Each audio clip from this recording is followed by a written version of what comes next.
Everyone, I am Swati Khandelwal और आज हम पढ़ेंगे क्लास 10th का chapter number 1 chemical reaction and equation. सबसे पहले हम देखेंगे there are the two type of the changes, physical change and chemical change. Physical change ये आपने 9th क्लास में पढ़ा है और उसमें हम क्या देखते हैं कि they do not involve chemical reaction, यानी उनमें कोई केमिकली चेंज नहीं होता है, उसमें ओनली फिजिकली चेंज होता है, फिजिकल स्टेट चेंज होती है। कुछ एग्जांपल्स हम देखते हैं, जैसे मेल्टिंग ऑफ वैक्स। जब वैक्स पिघलता है, मेल्ट होता है, तो वो सॉलिड से लिक्विड में चेंज होता है, तो वो क्या है, फिजिकल चेंज होता है। जैसे another example, boiling of the water. जब हम वाटर को बॉईल करते हैं तो वो लिक्विड में होता है और फिर जब बॉईल होके वो वाटर वेपर में चेंज हो जाता है, तो उसकी सिर्फ स्टेट चेंज हो रही है, फिजिकल स्टेट चेंज हो रही है कि वो लिक्विड से गैस में चेंज हो गया है, पर उसमें कोई केमिकली चेंज नहीं हुआ है। यदि वाटर H2O ही है तो वो वाटर वेपर में भी H2O ही है। अब हम देखते हैं third example, dissolving of sugar in water. जब हम वाटर में शुगर को मिक्स करते हैं तो शुगर हम सॉलिड स्टेट में लेते हैं और फिर वो बाद में जब डिसॉल्व करने के बाद वो लिक्विड हो जाती है, तो यानी वो सॉलिड से लिक्विड स्टेट में चेंज हो गई। These all are the physical changes. Now अब हम देखेंगे केमिकल चेंजेस क्या होता है। केमिकल चेंजेस में केमिकली रिएक्शन होती है। अब आप कहेंगे केमिकल रिएक्शन क्या होती है। केमिकल रिएक्शन के कुछ एग्जांपल्स हम देखते हैं जो हम नॉर्मली देखते रहते हैं अपनी लाइफ में। फर्मेंटेशन ऑफ ग्रेप्स, आपने सुना होगा ग्रेप्स के सड़ने से अल्कोहल बनाया जाता है, तो वो वही होता है फर्मेंटेशन ऑफ ग्रेप्स, वो केमिकली रिएक्शन से होती है और वो अल्कोहल बनता है।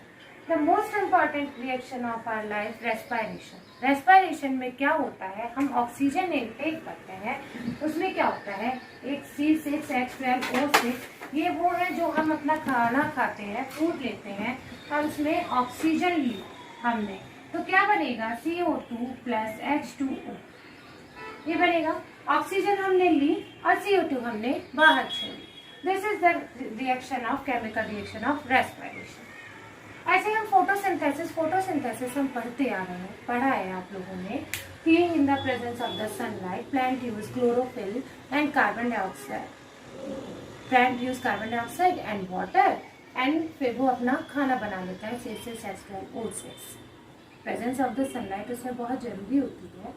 एक एग्जांपल और डाइजेशन, हम कार्बोहाइड्रेट प्रोटीन के रूप में अपना खाना खाते हैं, फॉर्मल्स से खाना खाएंगे और फिर अंदर क्या होता है, हमारे स्टमक में केमिकल रिएक्शन चलती है, एंजाइम सीक्रेट होते हैं, एसिड सीक्रेशन होता है, फिर वो हमारे जो कार्बोहाइड्रेट प्रोटीन्स को होते हैं वो केमिकली रिएक्ट करके हमारे खाने को सिंपल फॉर्म में चेंज कर देते हैं ताकि हम उसको डाइजेस्ट कर सकें। तो these all are the chemical reaction. तो केमिकल चेंज आपको समझ में आया होगा। अब हम देखते हैं ये होता क्या, chemical reaction, what is a chemical reaction. इसकी डेफिनेशन देखते हैं एक बार। व्हेन टू और more reactant react with each other to form a new substance with different properties. क्या मतलब हुआ इसका, ये कह रहे हैं कि जब दो और मोर रिएक्टेंट एक दूसरे से आपस में रिएक्ट करेंगे तो एक अलग ही सब्सटेंस बनाएंगे और वो उसकी अलग ही प्रॉपर्टी होगी। इस C की प्रॉपर्टी इस A से अलग होगी, इस B से भी अलग होगी। ये डिफरेंट प्रॉपर्टी होती है इसकी और ये प्रोडक्ट बनता है, इसे हम कहते हैं केमिकल रिएक्शन। अब ये जो हम लेफ्ट हैंड साइड में लिख रहे हैं, ये A एंड ये B, दीज ऑल ये क्या होते हैं, रिएक्टेंट। एंड ये जो राइट हैंड साइड में लिख रहे हैं ये क्या होता है, प्रोडक्ट। समझ में आया, जो रिएक्ट कर रहे हैं वो होता है रिएक्टेंट और जो फॉर्मेशन हो रहा है रिएक्शन के एंड में वो होता है प्रोडक्ट। ये जो एरो होता है ये शो करता है डायरेक्शन को, रिएक्शन किस डायरेक्शन में हो रही है, यानी ये प्रोडक्ट की तरफ एरो शो किया जाता है। तो दिस इज द, ये केमिकल रिएक्शन हो गई हमारी। अब देखते हैं हम कि केमिकल रिएक्शन में हमें कैसे पता चलेगा कि केमिकल रिएक्शन होती है, कुछ दिखना तो चाहिए ना हमें ऐसे तो नहीं पता लग जाएगा कि केमिकल रिएक्शन हो रही है। किसी कोई साइन होता है जिससे हमें पता लगेगा हाँ ये इसमें हुआ है तो ये केमिकल रिएक्शन हो गई है। तो देखिए मैं केमिकल रिएक्शन के कुछ पहले एक्टिविटीज देखते हैं। पहले कुछ एक्टिविटीज होती है और फिर उसमें हम देख के बताते हैं। देखिए सबसे पहले हम क्या करेंगे कि एक ये बर्नर लेते हैं और एक मैग्नीशियम रिबन लेते हैं। मैग्नीशियम रिबन लेते हैं, इसको सबसे पहले हम सैंड पेपर से रब कर लेते हैं। हम सैंड पेपर से रब क्यों करते हैं? क्योंकि ये जो मैग्नीशियम का रिबन है ये खुले में जब इसको हम छोड़ते हैं तो ये ऑक्सीजन के साथ रिएक्ट करता है, ये ऑक्सीजन के साथ रिएक्ट करेगा और ये MgO बना लेता है, मैग्नीशियम ऑक्साइड बना लेता है। ठीक है, तो इसको मैग्नीशियम ऑक्साइड को हमको नहीं जलाना है, बर्न करना है, हमें मैग्नीशियम के रिबन को बर्न करना है। तो इसमें सबसे पहले हम सैंड पेपर से रब कर लेते हैं, जो ये मैग्नीशियम ऑक्साइड की लेयर होती है वो हट जाती है। अब हम प्योर मैग्नीशियम का रिबन को बर्न करते हैं। बर्न कैसे होता है? ऑक्सीजन होती है, एयर की प्रेजेंस यानी ऑक्सीजन होती है एयर में, वो बर्न हो जाता है और फिर एक वाइट फ्लेम के उसमें फॉर्म में वो जलता है और रिएक्शन ये होती है Mg and magnesium plus O2 और ये MgO मैग्नीशियम ऑक्साइड बनता है। तो इससे हमें पता चला ये पाउडर बन हुआ, ये सॉलिड स्टेट में आया, तो इससे हमें पता चला कि ये केमिकल रिएक्शन हुई। एक और हम एग्जांपल लेते हैं, एक कॉनिकल फ्लास्क लेते हैं, इसमें हम ये लेते हैं जिंक ग्रैन्यूल्स। ये जिंक ग्रैन्यूल्स लिया और इसमें हमने ये लिया डाइल्यूट H2SO। ठीक है, हमने यहाँ कॉक लगा दी, एक ये ग्लास रॉड लगा दी। कुछ देर बाद हम ये देखते हैं कि यहाँ से ये रिएक्शन देखते हैं हम पहले इसकी।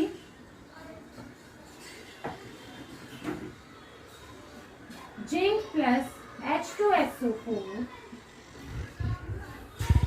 जिंक सल्फेट प्लस हाइड्रोजन, ये इसकी रिएक्शन होती है, केमिकल रिएक्शन है ये। इसमें क्या हुआ, जब ये रिएक्शन थोड़ी सी देर बाद होती है तो ये जिंक सल्फेट बन जाता है यहाँ पर और ये हाइड्रोजन गैस यहाँ से लिबरेट होती है। अब ये कैसे पता चलेगा हमें हाइड्रोजन गैस निकली है? यदि हम इसका टेस्ट करना चाहें तो यहाँ पर एक हम जब मैच स्टिक लेके जाएंगे, इसके ऊपर यहाँ पर हम इसके माउथ पे मैच स्टिक लेके जाएंगे, पॉपिंग साउंड जैसे मैच स्टिक चलती है इसके साथ ही चलेगी, तो उससे हमें पता चलेगा कि यहाँ से हाइड्रोजन गैस का लिबरेशन हुआ है। अब ये कुछ देर बाद हम देखते हैं ये बीकर जो होता है ये गर्म हो जाता है। क्यों गर्म हो जाता है? क्योंकि ये रिएक्शन एक एक्सोथर्मिक रिएक्शन है, मतलब इसमें से हीट निकलती है। अब हीट निकल गई, बीकर गर्म हो गया, तो भी हमें पता चला कि इसमें रिएक्शन हुई है। तो रिएक्शन क्या हुई? जिंक प्लस डाइल्यूट H2SO4 ये बन गया है जिंक सल्फेट और हाइड्रोजन गैस इसमें से निकल गई। तो देखिए अब हम ये दो एक्टिविटी से एग्जाम्पल के रूप में देख सकते हैं कि इसमें क्या क्या रिएक्शन, कैसे पता चलेगा कि ये रिएक्शन हुई है। तो इसके कैरेक्टरिस्टिक ऑफ अ रिएक्शन क्या होता है? Change in temperature. किसी भी रिएक्शन का टेम्परेचर चेंज हो जाता है। जैसे हमने इसमें देखा बीकर गर्म होने लग गया, तो यानी हमें पता चला कि ये रिएक्शन हुई। चेंज इन स्टेट, किसी की सॉलिड से लिक्विड स्टेट हो जाती है, किसी की लिक्विड से गैस स्टेट हो जाती है। इवोल्यूशन ऑफ गैस, यहाँ हमने देखा कि zinc plus H2SO4, zinc sulphate plus H2, यहाँ पर H2 गैस निकली, तो ये मतलब गैस निकल रही है तो हमें पता चल रहा है कि कोई एक रिएक्शन हुई। चेंज इन कलर, कलर भी चेंज हो जाता है जब दो रिएक्टेंट आपस में रिएक्ट करते हैं, तो तीसरा जब प्रोडक्ट बनता है तो उसका कलर चेंज हो जाता है। तो ऐसे हम पता लगा सकते हैं कि ये केमिकल रिएक्शन यहाँ पर हुई है। अब हम देखते हैं केमिकल इक्वेशन। केमिकल इक्वेशन क्या होता है? कुछ नहीं होता है। यहाँ पर यदि हम किसी भी केमिकल रिएक्शन को उसके सिंबल्स के रूप में लिखें, एक तो हम इसको ऐसे लिखें कि जिंक प्लस सल्फ्यूरिक एसिड,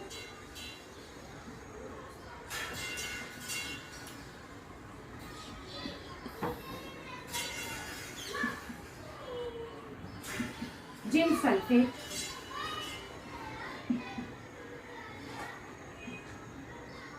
तो कितना लंबा हो गया हमारे लिए ये लिखना। अब इसको क्या करें, हम इसको सिर्फ इसके सिंबल्स में लिख दें। तो देखिए जिंक को हमने Zn लिख दिया, सल्फ्यूरिक एसिड को हमने H2SO4 लिख दिया, जिंक सल्फेट को ZnSO4 लिख दिया, तो कितना इजी हो गया हमारे लिए।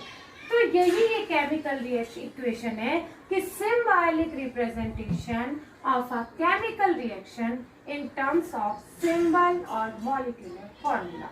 यानी हम किसी को भी ऐसे वर्ड्स में ना लिख के उनके सिंबल्स के फॉर्म में उनको शो करें तो वो हमें केमिकल इक्वेशन होती है। जैसे देखिए C+O2CO, कार्बन ने ऑक्सीजन से रिएक्ट किया, क्या बनाया, कार्बन डाइऑक्साइड। H2+O2, हाइड्रोजन ने ऑक्सीजन से रिएक्ट किया, क्या बनाया, H2, वाटर बन गया। अब क्या होता है, ये देखिए रिएक्शन हमने देखी, तो अब इनका बैलेंस होना भी बहुत जरूरी होता है। बैलेंस क्या होता है, यानी मतलब जितना मास इन रिएक्टेंट्स का लिया है उतना ही मास हमें प्रोडक्ट का भी उतना ही मिलेगा। आप लोगों ने 9th क्लास में पढ़ा होगा कॉम्बिनेशन लॉ जो होता है कि मास can neither be created nor be destroyed, मतलब कि मास ना तो हम और ला सकते हैं, उसमें डाल सकते हैं, ना ही हम उसको डिस्ट्रॉय कर सकते हैं। जितना मास हमने लिया है उतना ही मास हमें प्रोडक्ट में मिलेगा। तो देखिए बैलेंसिंग इक्वेशन की डेफिनेशन देखते हैं। Chemical equation having equal number of atoms on both side, मतलब दोनों साइड एटम्स बराबर होने चाहिए, वो हमारी बैलेंस इक्वेशन होती है।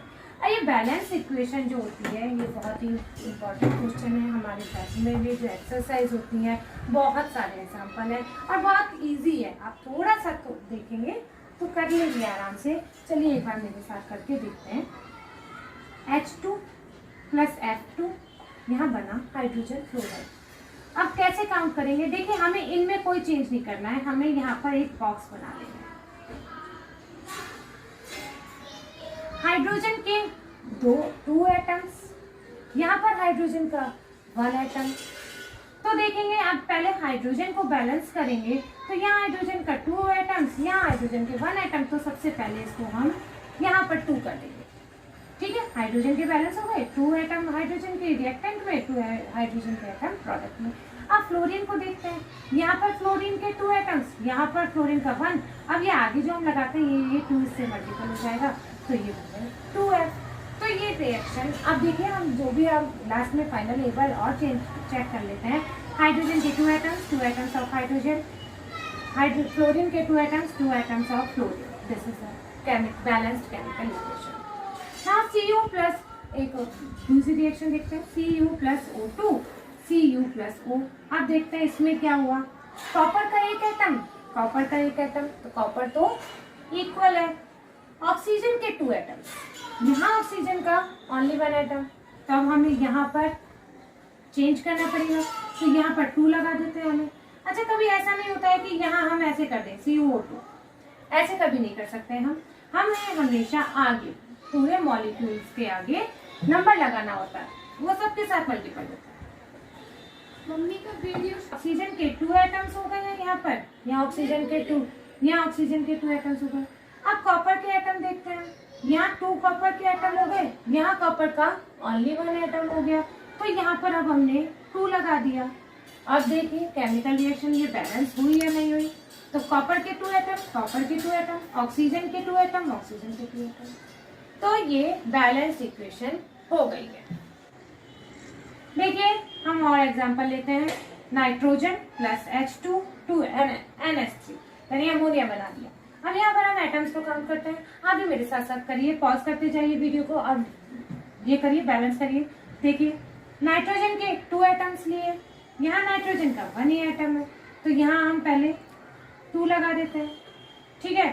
अब हाइड्रोजन के यहाँ 2 एटम्स हैं, यहाँ हाइड्रोजन के 3 एटम्स हैं। अब कैसे बैलेंस करेंगे इनको, तो ये जो 2 और 3 का ये रेशियो होता है, इसको हम अपोजिट नंबर से मल्टीपल कर देते हैं। तो जैसे देखिए यहाँ पर तो कितने हो गए, यहाँ पर 2 हमने नाइट्रोजन के आगे लगा दिया, तो ये हाइड्रोजन के 3 से मल्टीपल होकर ये हाइड्रोजन के कितने एटम्स हो गए, 6 एटम्स। अब यहाँ हाइड्रोजन के कितने एटम्स हैं, 2 एटम्स। इनको 6 बनाने के लिए क्या करना होगा हमें, इसको 3 से मल्टीप्लाई कर देना होगा, तो ये कितने हो गए 3, 6 हाइड्रोजन।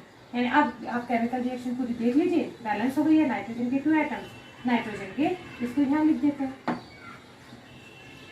2 एटम्स, हाइड्रोजन के 6 एटम्स और ये हाइड्रोजन के 6 एटम्स। सो ये बैलेंस हो गई।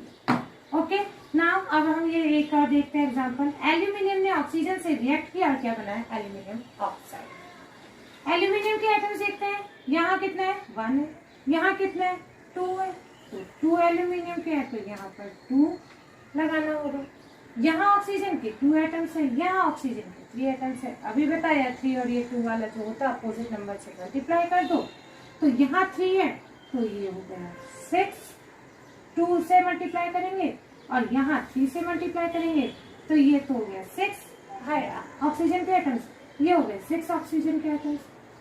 ठीक है, तो ऑक्सीजन तो हमारा बैलेंस हो गया। अब फिर से देखते हैं, अब ये एल्यूमिनियम के कितने एटम्स हो गए, 4 एटम्स हो गए। यहाँ तो हमने 2 ही लिखे, तो ये 2 नहीं होगा, यानी अब हम इसको 2 इंटू 2 4 एटम्स हो गए। अब देखो रिएक्शन हो गई क्या पूरी बैलेंस, एल्यूमिनियम के 4 एटम्स, एल्यूमिनियम के 4 एटम्स, ऑक्सीजन के 6 एटम्स, ऑक्सीजन के ये वाले होगी 6 एटम्स, तो यह बैलेंस हो गया। एक और रिएक्शन हम देखते हैं, C+O2, CO2 बैलेंस करिए इसको आप भी।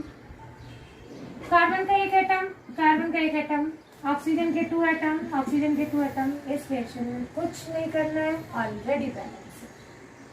ऐसे ही एक और example, HCl plus NaOH, NaCl plus H2, क्या हुआ, हाइड्रोक्लोरिक एसिड ने सोडियम हाइड्रोक्साइड से रिएक्ट किया, सॉल्ट बना NaCl प्लस H2। अब हम इसको बैलेंस करते हैं, हाइड्रोजन का एक एटम यहाँ और एक एटम यहाँ, 2 एटम्स हो गए। यहाँ कितने हुए हाइड्रोजन के 2 एटम्स, क्लोरीन का एक एटम यहाँ, क्लोरीन का एक एटम यहाँ, सोडियम का एक एटम यहाँ, सोडियम का एक एटम यहाँ, ऑक्सीजन का 1 एटम, ऑक्सीजन का 1 एटम, पूरी बैलेंस है। हमें कुछ करने की जरूरत ही नहीं है। जरूरी नहीं है कि हर रिएक्शन को हमें बैलेंस करने की जरूरत होगी, नहीं, ऐसा नहीं होता है। ठीक है, अब एक और एग्जांपल हम देख लेते हैं,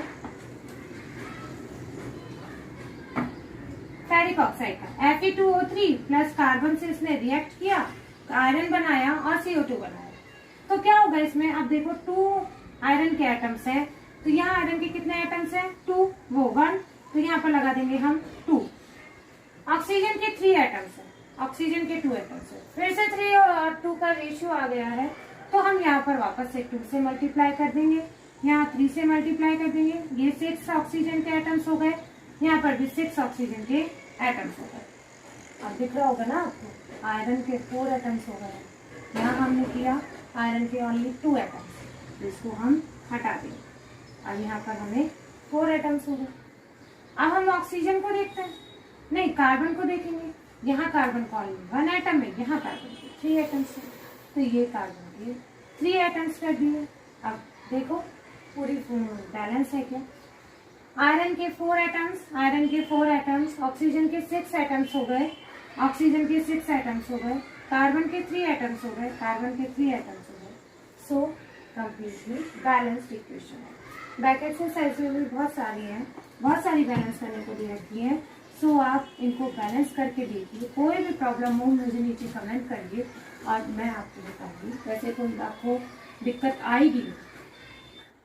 अब बैलेंसिंग के बाद हम देखते हैं कि to make a reaction more informative, reaction को हम कैसे कि ज्यादा से ज्यादा एक रिएक्शन हमें इन्फॉर्मेटिव, ज्यादा से ज्यादा इन्फॉर्मेशन दे सके, उसमें हम क्या क्या ऐड कर सकते हैं। तो सबसे पहले क्या होगा कि हम अपने एरो के ऊपर, ये जो एरो होता है रिएक्शन में, उसके ऊपर हीट, प्रेशर, ये सब लिख सकते हैं। जैसे ये रिएक्शन हमने देखी कैल्शियम कार्बोनेट, तो इसके ऊपर यदि हम हीट लिख देते हैं तो ये हमें समझ में आ जाता है कि इसको गर्म किया गया है, तो ये हीट का निशान या आप हीट भी लिखोगे तो ये हमें समझ में आ जाएगा कि कैल्शियम कार्बोनेट को गर्म किया है, तो ये इसके अपने कंपोनेंट में टूटा है कैल्शियम ऑक्साइड प्लस CO2। ये रिएक्शन अपन कितनी बार देख चुके हैं।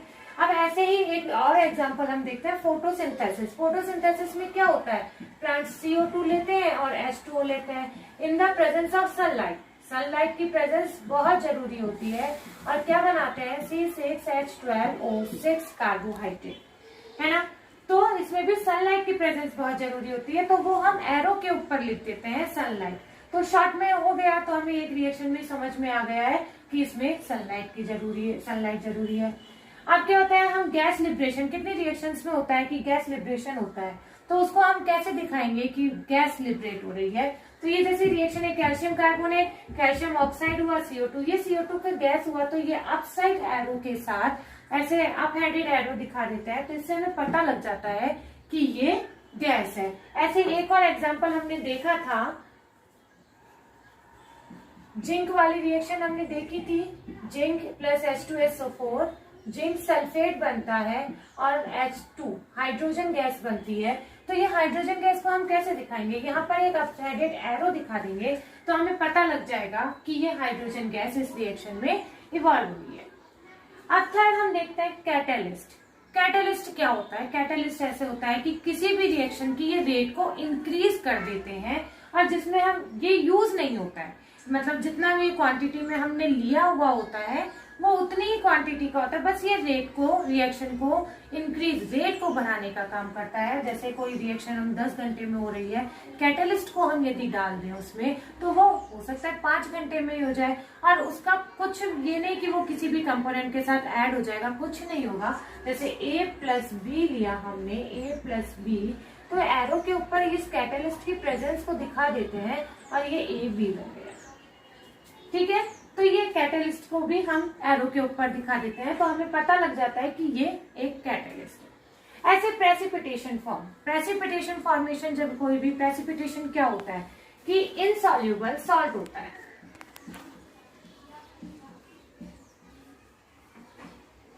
SCLT, इनसॉल्युबल सॉल्ट होता है और इसको कैसे हम दिखाते हैं, डाउन हेडेड एरो के साथ। तो इससे हमें पता लग जाता है, या तो हम इसके नीचे लिखते हैं ये PPT, जैसे लेड नाइट्रेट PbNO3 का whole twice plus sodium iodide के साथ रिएक्ट करता है जब लेड नाइट्रेट, तो बनेगा PbI2, lead iodide plus sodium nitrate. ये जो PbI2 बनता है ये इनसॉल्युबल सॉल्ट होता है, ये नीचे बैठ जाता है रिएक्शन में, और इसको हम क्या लिखेंगे, या तो PPT शॉर्ट फॉर्म होती है प्रेसिपिटेशन की, तो या तो PPT लिख देते हैं और नहीं तो डाउन हेडेड एरो लगा दिया जाता है। इससे हमें पता लग जाता है ये PPT है, प्रेसिपिटेट है। फिजिकल स्टेट शुरू से हम करते आ रहे हैं, किसी के भी आगे जो भी उसका कंपोनेंट होता है, कोई भी मॉलिक्यूल होते हैं तो उनके आगे हम सॉलिड, लिक्विड, गैस और एक्वस मतलब वो पानी में जो सॉल्यूशन होता है उसका एक्वस सॉल्यूशन, तो उसके आगे हम वैसे लगा देते हैं। जैसे ये कार्बन डाइऑक्साइड का फॉर्मेशन हमने ले लिया, तो ये कार्बन सॉलिड लेते हैं, ऑक्सीजन गैस लेते हैं, CO2 बन जाता है, ये CO2 गैस बन जाती है। ऐसे ही हम H2 का ले लेते हैं, H2+O2, H2O यदि बनता है तो ये क्या होती है, ये गैस होती है, ये गैस होती है और ये लिक्विड बन जाता है। तो यदि हम इसको ब्रैकेट में हम इनके पास में शो कर देते हैं तो ये हमें पता लग जाता है कि ये कौन सी स्टेट में हम इनके मॉलिक्यूल्स, एटम्स काम में ले रहे हैं। ठीक है, तो इस तरीके से किसी भी एक रिएक्शन हमें कितनी तरह से, कितनी शॉर्ट में एक लाइन होती है और वो हमें इतनी इंफॉर्मेशन दे देते हैं। अब हम देखेंगे type of reaction, type of chemical reaction. Type of chemical reaction में क्या होता है, there are the 4 type of the chemical reaction. First हम पढ़ेंगे कॉम्बिनेशन रिएक्शन। कॉम्बिनेशन रिएक्शन में इसकी डेफिनेशन हम सबसे पहले देख लेते हैं। डेफिनेशन क्या है, 2 और more reactant combine to form single product. हमेशा ध्यान रखें कॉम्बिनेशन में यानी कंबाइन हो रहे हैं, 2 और मोर, कितने भी कंपोनेंट होंगे, कितने भी रिएक्टेंट होंगे वो कंबाइन हो जाएंगे और हमेशा एक ही प्रोडक्ट बनाएंगे। तो ऐसे पूछा जाता है कई बार कि ये रिएक्शन कौन सी हुई, तो जिसमें भी आपको दिखे सिंगल प्रोडक्ट है वो कॉम्बिनेशन रिएक्शन होगी। कॉम्बिनेशन रिएक्शन का देखिए एक एग्जांपल हम देखते हैं, कैल्शियम ऑक्साइड प्लस वाटर से रिएक्ट करता है। कैल्शियम ऑक्साइड को हम क्या कहते हैं, क्विकलाइन। ये जब इसको रिएक्ट करते हैं तो कैल्शियम हाइड्रोक्साइड बनता है, प्लस वो कैल्शियम हाइड्रोक्साइड इसको कहता है स्लेटलाइन। अब ये जो रिएक्शन है कैल्शियम ऑक्साइड की वाटर से, ये रिएक्शन हमारे व्हाइट वॉश जब हम करते हैं, व्हाइट वॉश में आप देखते होंगे कैल्शियम ऑक्साइड को जब हम वाटर में वो मिलाते हैं तो वो व्हाइट वॉश, फिर वो व्हाइट वॉश कर देते हैं। तो वो व्हाइट वॉश किस चीज का होता है, यानी वो कैल्शियम ऑक्साइड वाटर में मिला दिया तो कैल्शियम हाइड्रोक्साइड का बनता है, तो हम वो वॉल पे व्हाइट वॉश हो जाता है। अब फिर आप देखोगे 2-3 दिन बाद वो जब सूखने लगता है तो उसमें एक शाइनी लेयर आ जाती है। वो कैसे होती है, ये कैल्शियम हाइड्रोक्साइड, ये जो कैल्शियम हाइड्रोक्साइड बना है ये रिएक्ट कर लेता है एनवायरमेंट, अपने एटमॉस्फेयर की कार्बन डाइऑक्साइड से। कार्बन डाइऑक्साइड से रिएक्ट करके ये क्या बना लेता है, कैल्शियम कार्बोनेट। तो ये फिर आगे टूटता नहीं है, तो इसलिए वो व्हाइट वॉश सूखने के बाद हमें इतना शाइनी दिखता है। तो क्वेश्चन आता है कि व्हाइट वॉश में जो रिएक्शन होती है वो हमारी कौन सी होती है, तो आप पहले ये लिखेंगे कैल्शियम ऑक्साइड वाटर से रिएक्ट करके कैल्शियम हाइड्रोक्साइड बनाता है, reaction is the main this, और फिर वो बाद में कार्बन डाइऑक्साइड से क्रिया करके कैल्शियम कार्बोनेट बना लेता है, जिससे वो हमें शाइन। तो और एग्जांपल हम कॉम्बिनेशन रिएक्शन की देख लेते हैं। जैसे ये कार्बन लिया, ये ऑक्सीजन लिया, ये गैस ली, क्या बनेगा? CO2, सिंगल प्रोडक्ट बन रहा है। तो ये कौन सी रिएक्शन है? Combination reaction. ऐसे ही अभी हमने देखा था शुरुआत में मैग्नीशियम रिबन की ऑक्सीजन से रिएक्शन, तो क्या बनेगा? Magnesium oxide. तो ये क्या होगा? Combination reaction. कॉम्बिनेशन रिएक्शन कैसे पहचानेंगे आप? कितने भी रिएक्टेंट रिएक्ट करें पर बनेगा हमेशा सिंगल प्रोडक्ट। तो ये हमारी हो गई कॉम्बिनेशन रिएक्शन। नाउ अब हम पढ़ेंगे second type reaction, decomposition reaction.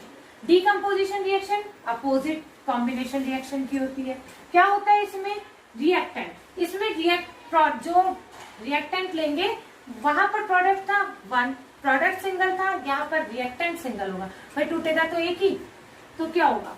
Reactant break down to give simpler product. वो उसके मेन कंपोनेंट्स में जिनसे वो बना होता है वो उसमें टूट जाएगा, ऐसे उसको डिकम्पोज हो जाएगा। तो जैसे एक एग्जांपल लेते हैं, ये फेरस सल्फेट एक्वस कंडीशन में होता है FeSO4.7H2O। इसको हमने हीट किया तो ये बन जाएगा, पहले ये अपने वाटर मॉलिक्यूल से अलग हो जाएगा और फेरस सल्फेट बन जाएगा और ये वाटर अलग हो जाएगा इससे। अब ये हीटिंग हम कंटिन्यू रखते हैं, ये हीटिंग हमने कंटिन्यू रखी तो ये बन गया ferric oxide plus SO2, sulphur dioxide plus sulphur trioxide. ये सल्फर की जो होती है ना, ये स्पेसिफिक स्मेल होती है, जो आप मतलब अलग से ही पहचान जाते हैं कि ये सल्फर निकल रहा है, ये सल्फर की स्मेल है। तो अब ये हमने देखा कि इस तरीके से ये टूट जाता है, यानी यहाँ पर एक होगा और ये अपने मेन सिंपलर कंपोनेंट में टूटेगा। अब क्या होता है, ये जो डिकम्पोजिशन रिएक्शन है कैरिड होती है 3 कंडीशंस में। मतलब क्या? Each decomposition reaction is carried out by thermal, electrolyte और फोटो। क्या होता है इनका मतलब? थर्मल मतलब हम उसको हीट कर रहे हैं, यानी कैसे तोड़ रहे हैं? हीट करके, उसको गर्म करके हम तोड़ रहे हैं। ये रिएक्शन जैसे कितनी बार हमने पढ़ी, कैल्शियम कार्बोनेट को हीट किया, वो अपने कंपोनेंट में चेंज हो गया, कैल्शियम ऑक्साइड प्लस CO2 में। ऐसे लेड नाइट्रेट को हम जब एक टेस्ट ट्यूब में रिएक्शन दिखाई बताई आपकी बुक में कि लेड नाइट्रेट को हम एक टेस्ट ट्यूब में ले लेते हैं, उसको हम हीट करते हैं तो क्या होता है, ये लेड ऑक्साइड बन जाता है और ये NO2 के ब्राउन फ्यूम्स निकलते हैं। तो उससे हमें पता लग जाता है कि ये अपने कंपोनेंट में टूट गया है और ऑक्सीजन बनती है। तो क्या हुआ, यानी एक तरह से तो किस तरीके से तोड़ सकते हैं हम इसको? हीट करके। अब क्या होता है इलेक्ट्रोलाइट डिकम्पोजिशन। इलेक्ट्रोलाइट डिकम्पोजिशन क्या होता है कि किसी भी कंपोनेंट लो और उसमें हम इलेक्ट्रिक करंट पास करें। इलेक्ट्रिक करंट पास करके कैसे टूटता है, जैसे एग्जांपल लेते हैं अपन NaCl में इलेक्ट्रिक करंट हमने पास की, उस पे यहाँ अपन लिख देते हैं इलेक्ट्रिक करंट। तो ये क्या हो जाएगा, Na पॉजिटिव में चेंज हो जाएगा, Cl नेगेटिव में टूट जाएगा। ये टूट गया, बैलेंस में कर रही हूँ मैं, बैलेंस बाद में हो जाएगा। ठीक है, ऐसे ही हमने H2O को लिया, H2O को इलेक्ट्रिक करंट पास किया हमने, ये टूट गया H2 प्लस O2 में। तो समझ में आया डिकम्पोजिशन रिएक्शन को? पहले हमने हीट करके तोड़ा, दूसरी तरह से कैसे तोड़ा? इलेक्ट्रिक करंट देकर उसको तोड़ा। अब थर्ड आता है फोटो डिकम्पोजिशन। फोटो डिकम्पोजिशन क्या होता है, यानी सनलाइट की प्रेजेंस में कैसे टूटती है। तो सनलाइट की प्रेजेंस में कैसे टूट रही रिएक्शन, जैसे एक एग्जाम्पल लेते हैं AgCl, ये कैसे टूटेगा? Ag में टूट जाएगा प्लस Cl2 में टूट जाएगा। इसको फोटो यानी सनलाइट लिख देते हैं, इसके ऊपर हम ये सनलाइट लिखा। बैलेंस आप कर लीजिएगा, मैं बैलेंस नहीं मेन रिएक्शन लिख रही हूं। ऐसे ही AgBr पे हमने सनलाइट लिखी, सनलाइट की प्रेजेंस में AgBr को लिखा तो ये अपने कंपोनेंट में टूट जाएगा और Ag प्लस Br2 ये बने। तो ये जो ये रिएक्शन है सिल्वर ब्रोमाइड जो सनलाइट के प्रेजेंस में टूट रहा है, ये पहले ब्लैक एंड व्हाइट, जो आजकल तो हम कलर्ड फोटोग्राफी यूज करते हैं, पहले जो black and white photography use की जाती थी तो उसमें कौन सी रिएक्शन होती थी? ये AgBr वाली। क्वेश्चन पेपर में आ सकता है कि ब्लैक एंड व्हाइट फोटोग्राफी में कौन सी रिएक्शन यूज की जाती है?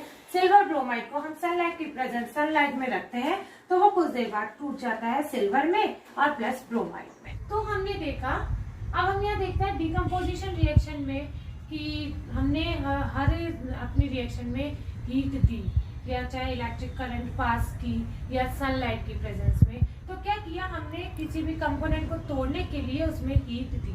तो यहाँ पर रिएक्शन अब इस बेसिस पे टू टाइप ऑफ रिएक्शन और होती है, endothermic reaction and exothermic reaction. Endothermic reaction in which energy is absorb. Energy is absorb मतलब उसको तोड़ने के लिए, उस रिएक्शन को करने के लिए हमको एनर्जी देनी पड़ी, सब्सटेंसेस ने एनर्जी एब्सॉर्ब की, तब वो अपने सिंपलर प्रोडक्ट में टूटे। तो एंडोथर्मिक रिएक्शन तो हो गई, एनर्जी इज एब्सॉर्ब। अब हम देखते हैं एक्सोथर्मिक रिएक्शन, यानी all decomposition reactions are endothermic reaction. अब हम देखते हैं एक्सोथर्मिक रिएक्शन क्या होती है। एक्सोथर्मिक रिएक्शन जैसे हम देख रहे हैं, नेम से बिल्कुल अपोजिट है, उसमें एनर्जी एब्सॉर्ब हो रही है, तो इसमें एनर्जी निकलेगी। तो इसके देखिए, इसकी डेफिनेशन हम देखेंगे, reaction in which heat is released along with the formation of the product. क्या हुआ कि जहाँ प्रोडक्ट भी बन रही है और प्रोडक्ट बनने के साथ साथ एनर्जी भी बन रही है हमारी, तो उसको हम क्या कहेंगे, एक्सोथर्मिक रिएक्शन। एक्सोथर्मिक रिएक्शन के चलिए एग्जांपल देख लीजिए। एग्जांपल इस समय burning of the natural gas. Natural gas क्या होती है? नेचुरल गैस होती है मैथेन, मतलब ये CH4, ये नेचुरल गैस होती है। बर्निंग, किसी भी गैस, किसी भी चीज को जलाना क्या होता है, उसको ऑक्सीजन प्रोवाइड करवाना है, तो ऑक्सीजन की प्रेजेंस में उसकी रिएक्शन होती है। यहाँ क्या बन जाएगा, CO2 plus H2O plus energy. ये एनर्जी यहाँ पर निकल रही है, तो इसका मतलब ये क्या हुआ, एक्सोथर्मिक रिएक्शन। अब एक और एग्जांपल हम देखते हैं, रेस्पिरेशन। रेस्पिरेशन क्या होता है, हम खाना खाते हैं, फूड C6H12O6 कार्बोहाइड्रेट प्रोटीन आपने सुना होगा, और फिर उसमें क्या करते हैं, हम ऑक्सीजन इंटेक करते हैं और हमारे अंदर फिर ये रिएक्शन होती है और CO2 हम कार्बन डाइऑक्साइड बाहर छोड़ते हैं, वाटर बनता है और एक एनर्जी, कहते हैं ना कि हम यदि सांस भी लेते हैं तो भी उसमें एनर्जी लगती है, तो वो एनर्जी निकलती है। उसकी क्या रिएक्शन होती है, C6H12O6 प्लस O2, क्या बनेगा, CO2, कार्बन डाइऑक्साइड हम छोड़ रहे हैं, H2O बनता है प्लस एनर्जी। तो रेस्पिरेशन भी हमारे क्या हुई, एक एक्सोथर्मिक रिएक्शन का एग्जांपल हुआ हमारा रेस्पिरेशन।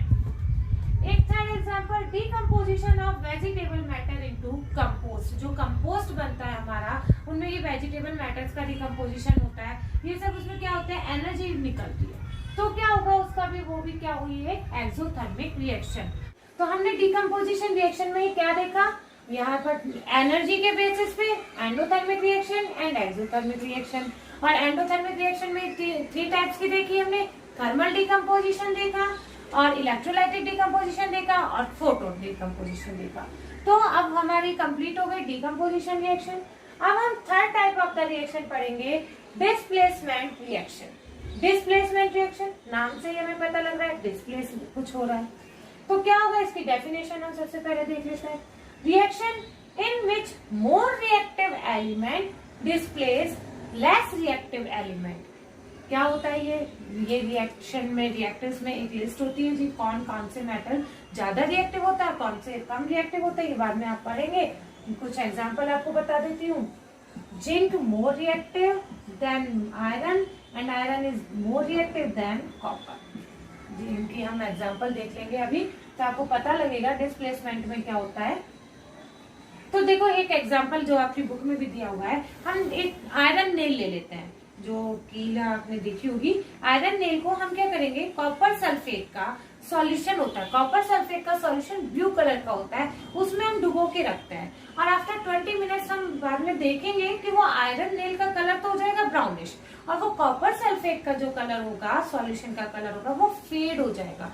क्यों होगा, ये एग्जाम्पल देखिए, हम देखते हैं। Iron nail means iron, copper sulphate के सॉल्यूशन में उसको हमने डिप किया, तो ये देखिए iron is more than reactive than the copper, so ये आयरन इसको डिस्प्लेस कर देगा और ये कॉपर को हटा के आयरन सल्फेट बन जाएगा और ये कॉपर को डिस्प्लेस कर दिया, तो ब्राउनिश कलर तो इसका चढ़ जाए, ब्राउनिश कलर जो हो जाता है और ये फेड हो जाता है, कॉपर सल्फेट का सॉल्यूशन, वो इस रिएक्शन की वजह से होता है। अब देखिए और एग्जांपल देखते हैं। जिंक की फेरस सल्फेट के साथ रिएक्शन। अच्छा, ये हमेशा ये जो बाहर वाला कंपोनेंट है, ये जो कंपाउंड है, कंपाउंड के कंपोनेंट से ज्यादा ही रिएक्टिव होना चाहिए, तभी ये इसको डिस्प्लेस कर पाएगा, अदरवाइज नहीं कर पाएगा ये। तो इसका इस मोर रिएक्टिव होना ज्यादा जरूरी है। ये जिंक इसको डिस्प्लेस कर देगा तो क्या बन जाएगा, जिंक सल्फेट, और ये आयरन डिस्प्लेस हो जाएगा। इसी तरह से क्या होगा यदि हम जिंक की कॉपर से करवाते हैं, कॉपर सल्फेट, क्या होगा, zinc is more reactive than copper, तो ये कॉपर को डिस्प्लेस कर देगा और ये बन जाएगा जिंक सल्फेट प्लस कॉपर। अब यदि हम ये कहें कि ये कॉपर की जिंक सल्फेट से रिएक्शन करवा दो, इज इट पॉसिबल? नहीं होगा। क्यों? क्योंकि copper is less reactive than zinc, तो वो इससे इतने अच्छे से बंधा हुआ है कि वो कॉपर उसको डिस्प्लेस नहीं कर पाएगा, तो ये रिएक्शन नहीं होगा। ये आपको ध्यान देना होगा कि ये बाहर वाला कंपोनेंट इससे ज्यादा रिएक्टिव होगा तो ही डिस्प्लेस होगा। तो समझ में आ गया, डिस्प्लेसमेंट रिएक्शन के लिए reaction in which more reactive element displace the less reactive element.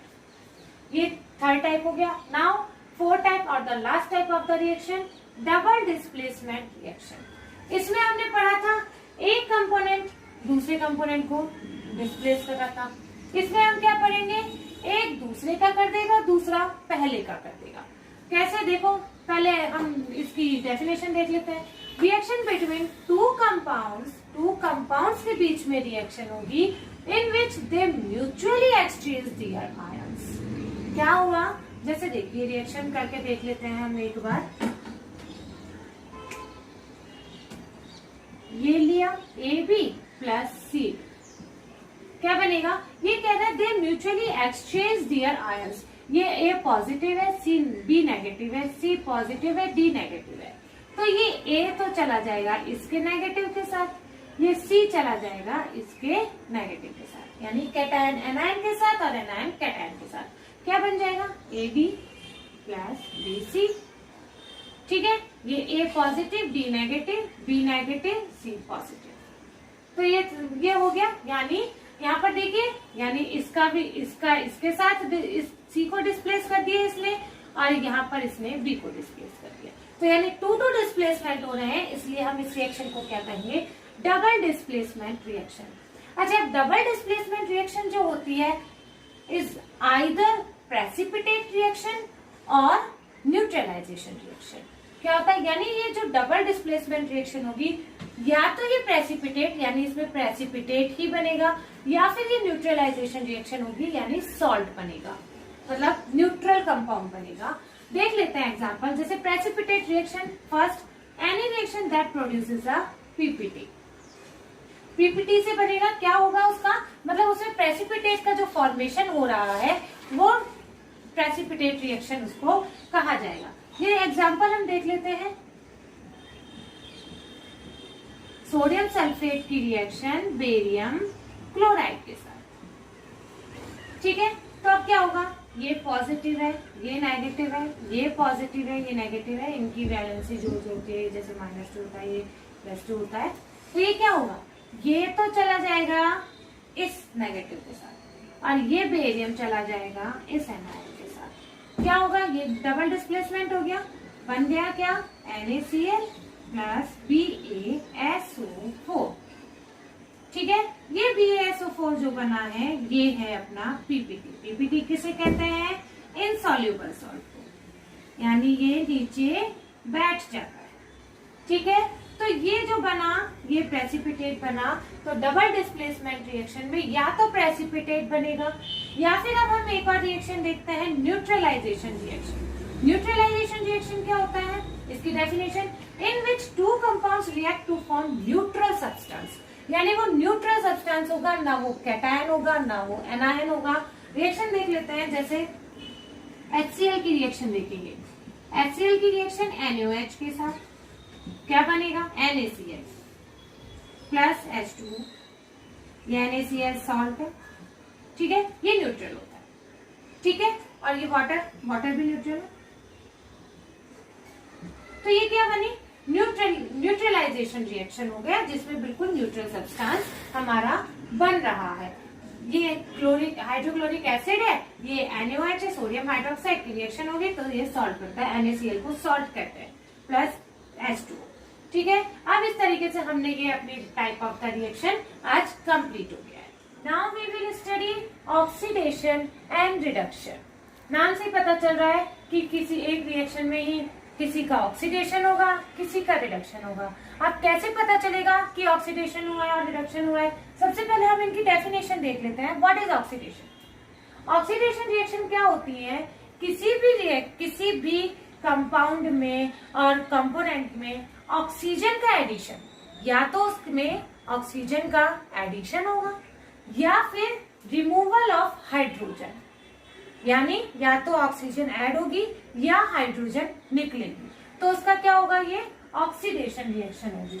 ऐसे एक बार अभी डिटेल में समझते हैं। दूसरा रिडक्शन बिल्कुल अपोजिट होगा। यहाँ पर ऑक्सीजन का एडिशन हुआ है तो यहाँ ऑक्सीजन का रिमूवल हो जाएगा, ऑक्सीजन ऑफ रिमूवल। और यहाँ पर रिमूवल ऑफ हाइड्रोजन हुआ है तो रिडक्शन में क्या होगा? Addition of hydrogen. देखिए समझ लेते हैं अब इस चीज को। कार्बन में यदि हमने ऑक्सीजन का एडिशन किया, एडिशन ऑफ ऑक्सीजन को हम क्या कह रहे हैं? ऑक्सीडेशन। तो ये देखिए हमको ये मिला ऑक्सीडेशन। ठीक है, यदि कार्बन में से ये ऑक्सीजन निकल जाएगा, ठीक है, तो रिमूवल हो गया। तो रिमूवल ऑफ हाइड्रोजन ऑक्सीजन को हम क्या कह रहे हैं? रिडक्शन। तो ये हो गया रिडक्शन। इसी तरह से यदि कार्बन में, if carbon removes the hydrogen, यदि हाइड्रोजन हमने निकाला, तो देखिए कार्बन में यदि हाइड्रोजन का रिमूवल किया तो रिमूवल ऑफ हाइड्रोजन का क्या हुआ? ऑक्सीडेशन। ऐसे कार्बन में यदि हाइड्रोजन का एडिशन किया, हाइड्रोजन के एडिशन से क्या हुआ? रिडक्शन।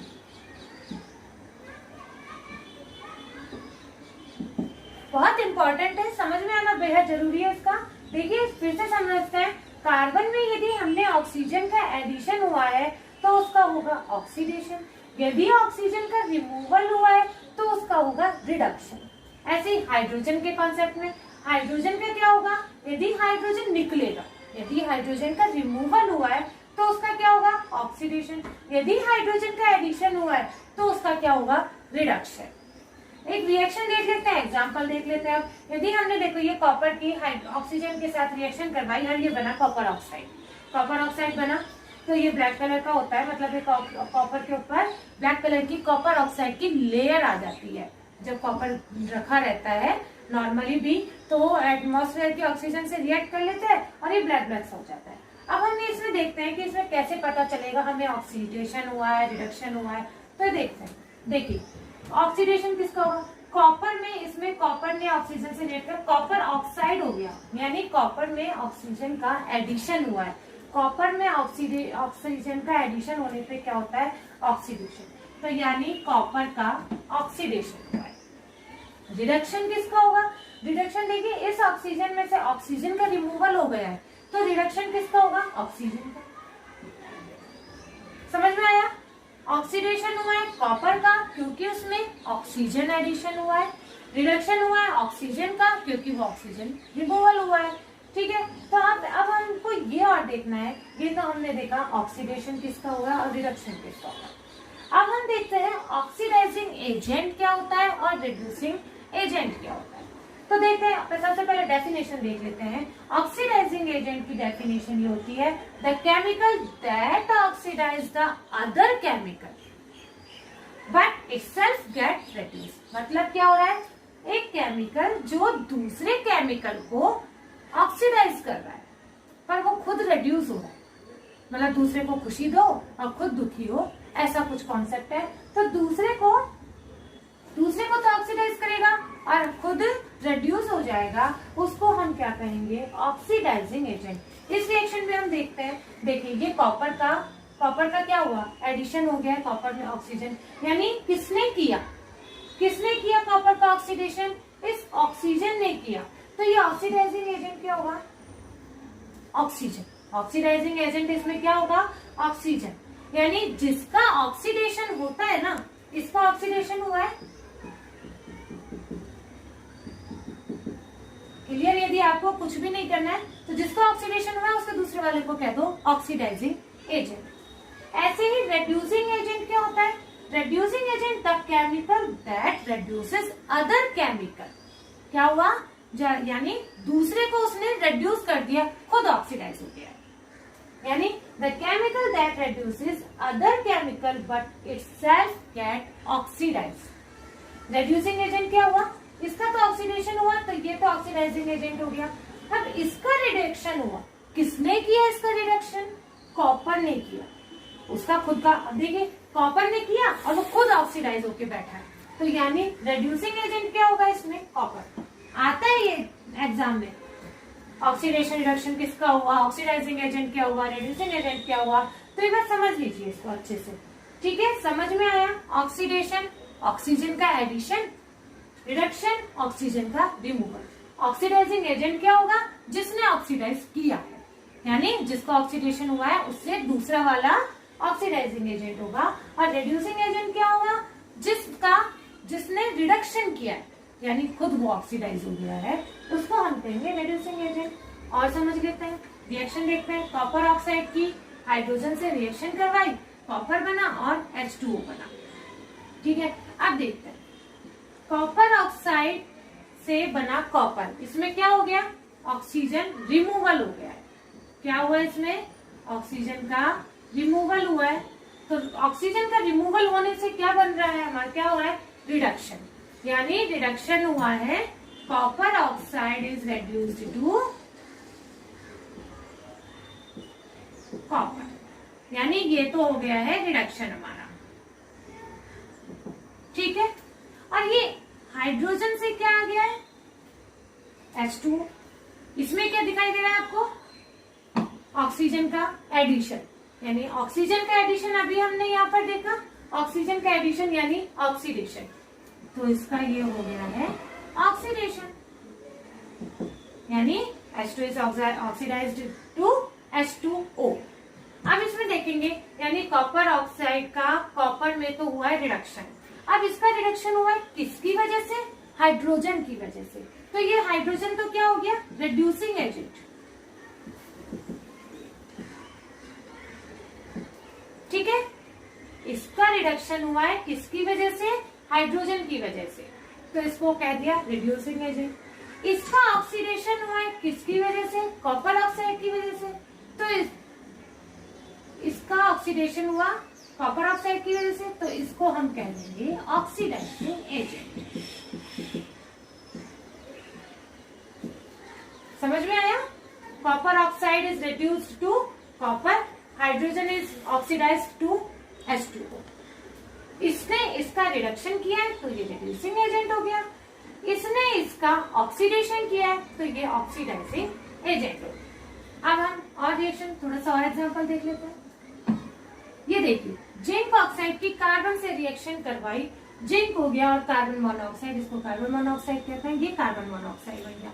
अब चलिए आप थोड़ा सा पॉज करके दिमाग लगाइए, देखिए जिंक ऑक्साइड से क्या बन गया? जिंक बन गया, तो यानी इसमें ऑक्सीजन का रिमूवल हो गया। ऑक्सीजन के रिमूवल को हम क्या कहते हैं? रिडक्शन। तो यानी zinc oxide is reduced to zinc. समझ में आया? अब दूसरा एजेंट देखें, कार्बन हो गया है, कार्बन ऑक्साइड में चेंज हो गया है, इसमें ऑक्सीजन का एडिशन हो गया है। ऑक्सीजन के एडिशन को क्या कहते हैं? ऑक्सीडेशन, ठीक है? Zinc oxide is reduced to zinc, carbon is oxidized to carbon oxide, ठीक है? अब इसमें रिड्यूसिंग एजेंट क्या हुआ? ऑक्सीडाइजिंग एजेंट क्या हुआ?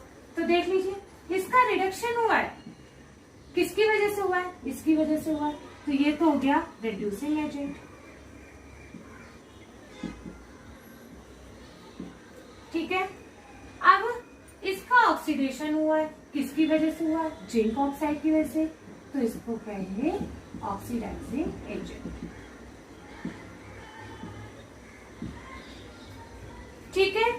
अब हम एक और रिएक्शन देख लेते हैं, एग्जांपल देखेंगे।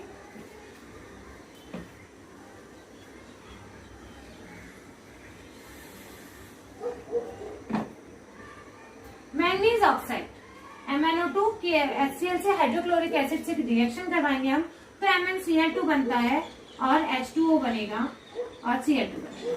अब हम देख लेते हैं, यहाँ पर मैंगनीज ऑक्साइड है, मैंगनीज क्लोरीन में चेंज, क्लोराइड में चेंज हो गया है। यहाँ पर ऑक्सीजन का रिमूवल हो गया है, दिखाई दे रहा है आपको, ऑक्सीजन यहाँ पर है, ऑक्सीजन यहाँ पर नहीं है, तो ऑक्सीजन का रिमूवल होना क्या होगा, रिडक्शन। HCl से Cl2 बन गया है, हाइड्रोजन रिमूव हो गया है, हाइड्रोजन का रिमूवल क्या हो गया, ऑक्सीडेशन, तो ये हो गया हमारा ऑक्सीडेशन। जिसका ऑक्सीडेशन हुआ है उससे दूसरा वाला क्या होगा, oxidizing agent, this is oxidizing agent, ठीक है। अब इसका रिडक्शन हुआ है किसकी वजह से, HCl की वजह से, इसको क्या कहेंगे हम, रिड्यूसिंग एजेंट। हो गया, यानी समझ में आया, एक ही रिएक्शन में ऑक्सीडेशन भी हो रहा है, रिडक्शन भी हो रहा है, ऑक्सीडाइजिंग एजेंट भी हमने देख रहे हैं, रिड्यूसिंग एजेंट भी देख रहे हैं। हमने इतने एग्जांपल देखे, सब में ऐसा हो रहा है कि ऑक्सीडेशन और रिडक्शन सिमल्टेनियसली यानी साथ साथ हो रहा है।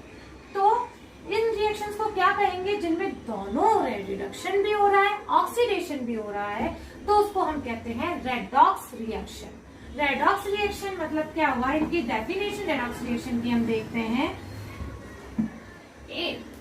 reactions in which oxidation and reduction take place simultaneously, यानी रिडक्शन और ऑक्सीडेशन साथ साथ हो रहा है, कभी अकेला ऑक्सीडेशन नहीं होगा, कभी अकेला रिडक्शन नहीं होगा, दोनों साथ साथ होंगे, उनको क्या कहते हैं, रेडॉक्स रिएक्शन। रेडॉक्स जैसा कि नाम से ही आपको दिख रहा है, ये रिडक्शन का लिया गया है, ठीक है, और ये ऑक्सीडेशन का लिया गया है, यानी ऑक्सीडेशन एंड रिडक्शन दोनों साथ साथ हो रहे हैं। उन रिएक्शंस को such type of reactions are called redox reaction, ठीक है। अब हम पढ़ेंगे, now we will study corrosion, मतलब redox life in our daily life, redox reaction in our daily life का, उसमें हम कैसे देखेंगे कि हम कह रहे थे कि रेडॉक्स रिएक्शन हम देखते हैं, वो हमारी डेली लाइफ में कैसे दिखाई देता है, तो इसको ये देखेंगे हम। एक एग्जांपल, कोरोजन। कोरोजन का मतलब क्या होता है, हम कोई भी, आप नॉर्मली देखते हैं, कोई भी मेटल लाते हैं हम, कुछ दिनों बाद हम उसको देखेंगे कि उसमें जंग लग जाती है, जंग लग जाती है। वो क्यों लग जाती है, एटमॉस्फेयर में जो केमिकल्स होते हैं ना, वो उसका ऑक्सीडेशन कर देते हैं, इससे उसकी वो एक लेयर जम जाती है और वो उसको कहलाता है, वो प्रोसेस उसको हम कहेंगे कोरोजन।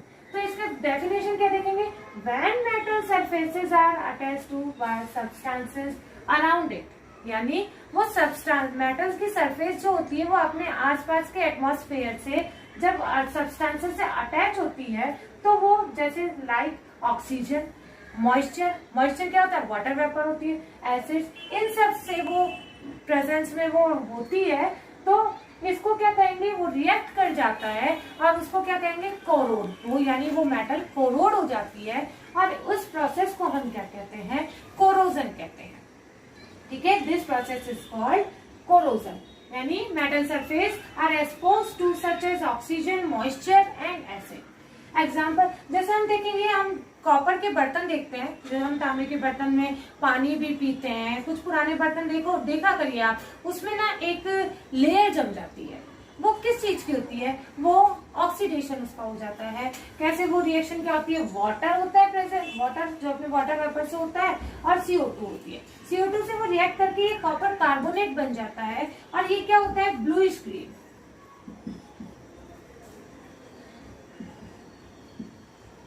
ये ब्लूइश ग्रीन लेयर जो होती है वो कॉपर कार्बोनेट की होती है, किससे रिएक्ट कर रहा है, वाटर वेपर से रिएक्ट कर रहा है, और अपने एटमॉस्फेयर में प्रेजेंट कार्बन डाइऑक्साइड से रिएक्ट करके कॉपर कार्बोनेट बना लेता है। वो ब्लूइश ग्रीन लेयर अपने कॉपर के तांबे के बर्तनों पे जो होती है वो जम जाती है। ऐसे सिल्वर चांदी के बर्तनों पे आप देखेंगे ब्लैक लेयर जम जाती है उस पे, वो किसकी होती है, वो भी अपने एटमॉस्फेयर के केमिकल से रिएक्ट कर लेता है रखा और वो ब्लैक लेयर जम जाती है। तो वो क्यों होता है, वो सल्फर से रिएक्ट करता है, चांदी के बर्तन किससे करते हैं, सिल्वर होता है उसमें, वो सल्फर से रिएक्ट करेंगे और ये AgS बन जाता है, सिल्वर सल्फाइड, सिल्वर बन जाता है और इसको हम क्या कहेंगे, ये ब्लैक कलर की लेयर बनती है, ब्लैक कलर की लेयर बन जाती है। तो इसको क्या हुआ, ये इससे रिएक्ट करके ब्लैक कलर की लेयर बन जाता है जो हमें अच्छा नहीं लगता है। ठीक है, तो अब हम क्या करेंगे, ये अनडिजायरेबल होता है। कोई भी चीज हमारी, ये कॉपर के बर्तनों पे ये लेयर जम जानी है, सिल्वर पे ये लेयर जम जाती है, तो ये हमें अच्छा नहीं लगता। तो ये एक ऐसे अभी एक बार और देख लेते हैं कि रस्टिंग क्या होता है। रस्टिंग क्या होता है, वो आयरन में होता यही प्रोसेस है, पर रस्टिंग हम किसके काम उसमें कहेंगे कि वो आयरन में होता है। आयरन में क्या होता है, आप देखेंगे कुछ टाइम बाद आयरन में तो हम देखते हैं कितनी जगह लोहे की कितनी चीजें हम काम में लेते हैं, उनमें जंग लग जाती है। वो क्या होता है, वो रस्टिंग होती है। वो किसके प्रेजेंस में रिएक्ट करता है, आयरन जैसे वाटर एंड ऑक्सीजन, इनमें से कोई भी एक नहीं होगा तो वो रस्टिंग नहीं होगी। तो वाटर, आयरन वाटर से, वाटर वेपर की वाटर से रिएक्ट कर लेगा और ऑक्सीजन से रिएक्ट करके फेरिक ऑक्साइड बना लेता है। ठीक है, तो वो जो रेडिश ब्राउन लेयर अपनी जम जाती है किसी भी चीज के, आयरन के हम कूलर देख लीजिए, ब्रिजेस देख लीजिए, साइकिल देख लीजिए, आपकी सब पे रेडिश ब्राउन कलर की एक लेयर जम जाती है। वो किसकी होती है, ये फेरिक ऑक्साइड की होती है।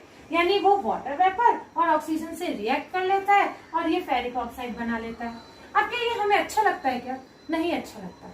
कुछ भी हम कोरोजन का जो ये पूरा प्रोसेस पढ़ रहे हैं ये अनडिजायरेबल होता है, यानी ये हमारे हाथ में नहीं होता है, अपने आप ही एटमॉस्फेयर के केमिकल से रिएक्ट कर लेता है और हमें अच्छा भी नहीं लगता। और फिर ये इसकी स्ट्रेंथ को घटा देता है। क्या होता है इससे, मतलब इसकी लाइफ घट जाती है। हम कहते हैं ना कि इसकी लाइफ घट गई है, तो क्या करेंगे, और इसका लुक भी अच्छा नहीं होता है, बिल्कुल लुक खराब कर देता है ये और इसकी लाइफ को घटा देता है। तो इसके लिए हम प्रिवेंशन करते हैं। अब प्रिवेंशन कोरोजन का कैसे करेंगे, हम देखते हैं लुब्रिकेटिंग कर देंगे, लुब्रिकेटिंग और पेंटिंग। यानी पेंट हम देखते हैं कूलर वूलर पे हम पेंट कर देते हैं जिससे उसकी वो जंग लगना उसका बंद हो जाता है, वो जिससे ऑक्सीजन वगैरह से रिएक्ट नहीं कर पाता है। तो वो पेंटिंग से भी मतलब रोक सकते हैं हम, बंद नहीं हो जाएगा बिल्कुल, पर थोड़े और टाइम के लिए उसको रोक देंगे। ऐसे ही जब हम साइकिल की चेन होती है, बच्चे जो साइकिल, आप लोग साइकिल चलाते हो, उसकी चेन होती है, चेन में आप देखोगे रेडिश ब्राउन कलर की लेयर आ जाती है। उसको करने के लिए आप जब लेके जाते हो मैकेनिक के पास तो क्या होता है, वो ग्रीस लगा देता है जिससे वो स्मूथ चलने लगती है। तो प्रिवेंशन कैसे करेंगे, पेंटिंग और ग्रीसिंग से सॉरी ग्रीसिंग हो जाती है और पेंटिंग हो जाती है सॉरी। ठीक है, तो ये तो हुआ कोरोजन, ये भी एक रेडॉक्स रिएक्शन हुआ। अब ऐसे ही हम पढ़ते हैं रेंसिडिटी। रेंसिडिटी क्या होता है, रेंसिडिटी आप देखोगे अपन चिप्स वगैरह खाते हैं, पीनट्स वगैरह खाते हैं, कुछ टाइम बाद यदि हम हवा में उसको खुला छोड़ देते हैं तो वो सील जाते हैं। वो जो सीलना होता है वो रेंसिड होना ही होता है। तो यानी इसकी डेफिनेशन क्या होगी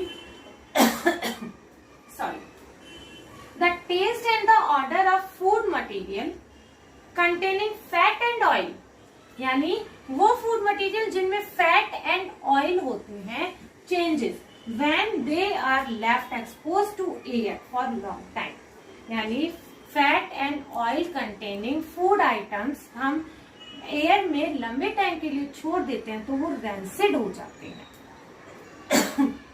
आप देखोगे जैसे हम चिप्स का पैकेट लाते हैं, चिप्स को हम कुछ देर के लिए खुला छोड़ देंगे तो वो सील जाती है, रेंसिड हो जाती है। हम पीनट्स खाते हैं, यदि हम उनको कुछ देर के लिए खुला छोड़ देंगे तो वो रेंसिड हो जाती है, खाया नहीं जाता, उसका टेस्ट चेंज हो जाता है, बिल्कुल टेस्ट चेंज हो जाता है। आप कह रहे हो अच्छा नहीं आ रहा है इसका टेस्ट, इसको छोड़ दीजिए, तो क्या हुआ, उसको होता है वो रेंसिड हो जाता है।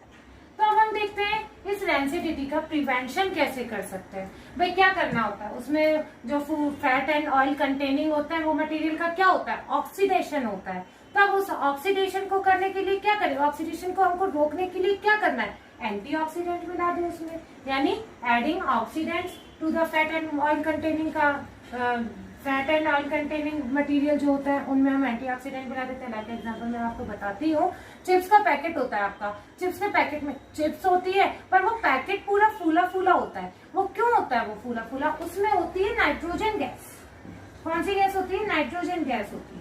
ये एक एंटीऑक्सीडेंट का काम करती है चिप्स के पैकेट में। ये बहुत कम रिएक्टिव होती है। जो चिप्स के जो अपना fat and oil containing material होता है उसमें, वो उनसे रिएक्ट नहीं करती है, तो ये फिर वो उससे फूल जाती है, तो वो पैकेट उसमें रैंसिड नहीं होता है। इसीलिए तो जब हम खुला छोड़ देते हैं तो वो नाइट्रोजन गैस निकल जाती है, और इसलिए हमें उसे खुला नहीं छोड़ना चाहिए। या तो एक बार में खा लीजिए, नहीं तो उसको एयर टाइट कंटेनर, एक और दूसरा भी स्टेप, दूसरा मेथड क्या होता है कि किसी भी चीज को रैंसिडिटी से बचाने के लिए उसको एयर टाइट कंटेनर में आप रख दीजिए, उसमें वो हवा नहीं लगेगी। यानी हवा नहीं लगेगी, क्या होगा, वाटर वेपर से और ऑक्सीजन से वो रिएक्ट नहीं करेगा, रिएक्ट नहीं करेगा तो उसका ऑक्सीडेशन नहीं होगा और वो फिर रैंसिड नहीं होगा। तो यानी एयर टाइट कंटेनर में आप यदि उसको पैक कर दोगे तो वो रैंसिड नहीं होगा। ऐसे ही आप लोग अपने ग्राउंड नट, पीनट्स वगैरह सबको एयर टाइट कंटेनर में इसीलिए रखा जाता है ताकि उनकी रैंसिडिटी नहीं। तो ये हमारा लेसन अब यहाँ पर कंप्लीट हो गया है। आप ये लेसन क्वेश्चन आंसर करिए। यदि आपको कोई भी प्रॉब्लम आती है तो आप नीचे कमेंट में मुझे पूछिए, मैं आपको उसके आंसर बता दूंगी। Okay, bye bye.